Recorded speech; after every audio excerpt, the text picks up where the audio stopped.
Welcome to the next instalment of the Institute of Employment Rights Fact News General Election vlog. My name is Alex Just. I'm a former trade union barrister and I was a member of Old Square Chambers. And today I'm going to be having a look at this, the Liberal Democrat Manifesto for 2017.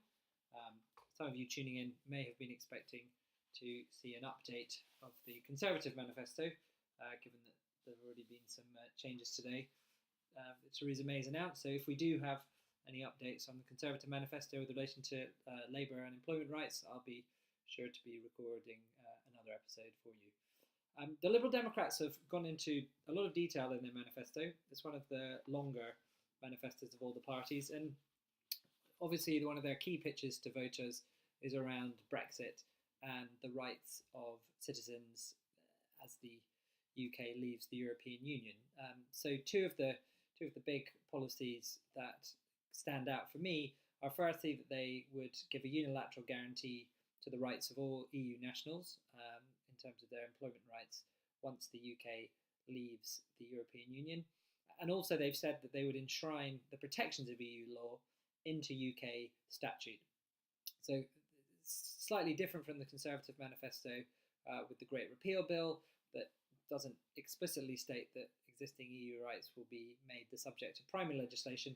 But what the Lib Dems seem to be suggesting is things like shared parental leave for 52 weeks, that would be put onto the statute books in the UK through primary legislation.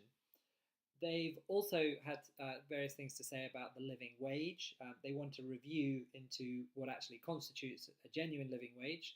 As we identified when discussing the Conservative Manifesto, the Conservatives and George Osborne's idea of a living wage, which has now been taken up by Philip Hammond and Theresa May, is that workers should be given between 50 and 60% of median earnings. And so obviously if inflation increases, that's going to lead to a decrease in the real value of that wage. And what Tim Farron has suggested in discussions and interviews he's taken part in prior to this manifesto coming out is that the Lib Dems would look towards having a statutory minimum wage rate of around £10 an hour.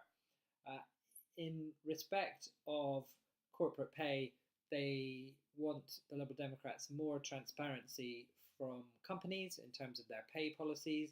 So they'd be requesting companies to publish pay ratios and looking at the median salary within an organisation.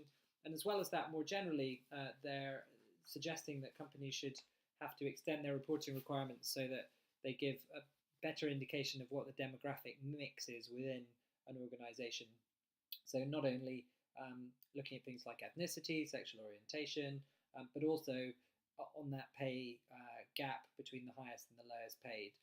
So all those, I suppose, would come under the general bucket of how they hope companies would engage with the issue of pay and conditions through more statutory reporting mechanisms. They have also proposed a good employer Kitemark. So not loads of detail on this, but effectively they want people to be able to see quickly whether a company pays the living wage, whether they avoid unpaid internships, whether they use name-blind recruitment processes. The Lib Dems have gone into some detail in their manifesto about the way they think public sector employers should use name-blind processes to recruit. And that push for more fairness in the workplace is definitely part of this general idea that they should be able to stamp individual employers who do well and who comply with best practice in terms of employment law and employment rights. On specific contractual aspects of employment law, the Lib Dems have said they would ban 0 hours contracts. So they think that they should just be scrapped. As well as that, they've had something of an about turn, despite having brought in employment tribunal fees when they were in a coalition government with the Conservatives.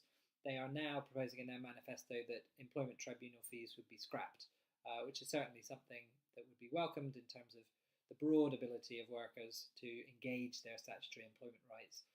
Because as we've seen, and as IER experts have been writing about for a number of years now, and it's certainly something that is a big focus of the manifesto for labour law, is that the inability of workers to access rights is really hampering sex discrimination claims, unfair dismissal claims, and particularly for low-wage workers, withheld wages claims, because it's just not economical to pay fees.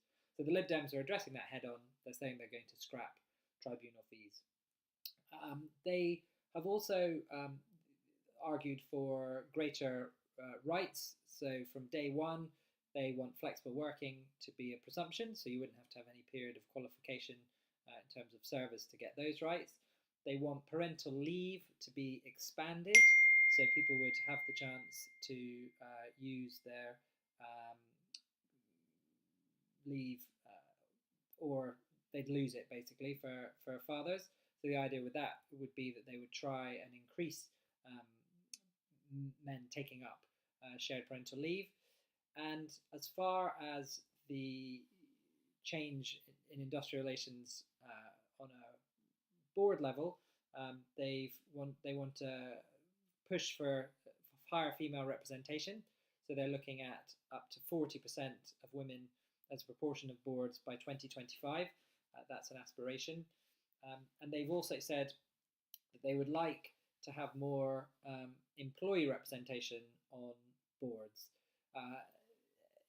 This might come in the form of a German-style system with a two-tier board structure that would include employee representatives. There isn't a lot in the Lib Dem manifesto about how trade unions can play a role in creating that conversation and improving workplace communication between workers and employers. And again, that's probably something, when you look at the manifesto for labour law, this is where the Lib Dems manifesto falls a bit short, in my opinion, because it's not engaging with issues of collective bargaining, of union recognition, and specifically of having a statutory mandate for employees through their trade unions to go into conversations with management and try and improve paying conditions. So I think that's pretty much the full sweep of what we heard from the Lib Dems, from Tim Farron, in their manifesto. You can click on the link below to see the IER Fact News vlog channel, which has links to all of the other videos that we've been recording in this series. Also, do check out the Fact News Hub on the IER website. It's got many more articles and pieces of commentary and analysis by leading labour law experts and practitioners who will get you up to speed on everything you need to know about this general election. But do come back and watch our future videos. We've still got to review a number of the parties, and hopefully there'll be more things that we can share with you to let you know what's at stake in this general election.